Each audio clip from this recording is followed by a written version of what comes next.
What if the miracles were not random bursts of supernatural power, but calculated, strategic moves designed to dismantle fear and challenge rigid culture?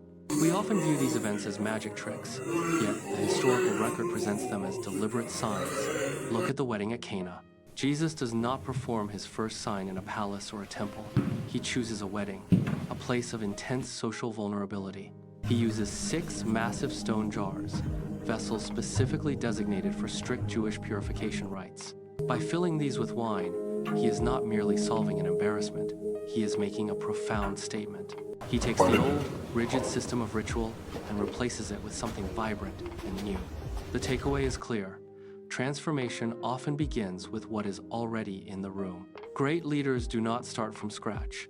They identify the hidden potential in existing, ordinary systems. He turned the vessel of the law into a vessel of life. Every drop of wine served was a calculated strike against the status quo, proving that the tools for change are often already sitting in the corner. Next, consider the feeding of the 5,000. Before a single loaf is broken, Jesus demands order. He instructs the crowd to sit in organized groups. This is not merely compassion, it is logistics. It is crowd management. In our modern lives, we often forget that passion without structure leads to burnout. To impact people at scale, you need both heart and a system. He proves that influence requires the discipline to organize the chaos, but the strategy shifts from organization to confrontation when he enters the synagogue. He chooses the Sabbath, the most tense time possible, to perform a healing. He knows the religious leaders are watching, waiting for a single slip-up. They value cold rules over human life. He heals the man with the withered hand anyway. The miracle is a calculated disruption. It forces the comfortable to face their own rigidity. By healing on the day of rest, he exposes the hollow core of a system that prioritizes tradition over mercy. Real change often makes the comfortable uncomfortable, and Jesus was a master of using disruption to reveal the truth. The strategy moves from the public square to the internal landscape of the human mind. Consider the storm on the Sea of Galilee. Jesus arrives in the 4th watch, the darkest and coldest hour before the dawn. He does not stop the storm before it begins. He meets the disciples in the middle of their terror. This is a deliberate psychological test. When Peter steps out onto the water, he is walking on the impossible, but he sinks the moment he shifts his focus from Jesus to the wind. This is a masterclass in human psychology. We rarely collapse because of the storm itself, but because fear steals our focus during the crisis. The wind did not change, the waves did not grow larger, only his perception shifted.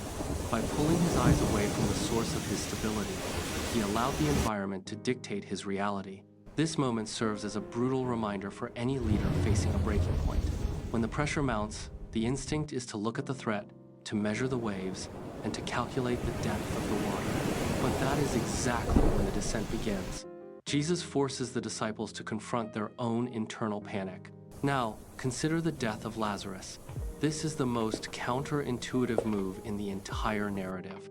Jesus receives word that his friend is dying, yet he intentionally delays his arrival for 4 days. This is uncomfortable. It is painful. It feels like an abandonment, but it is a calculated, strategic masterstroke. By waiting until the body is cold and the finality of death is undeniable, Jesus removes any possibility of medical explanation or coincidence. There is no room for doubt when the evidence is absolute. We often view delays as failures, as moments where the solution arrived too late to matter.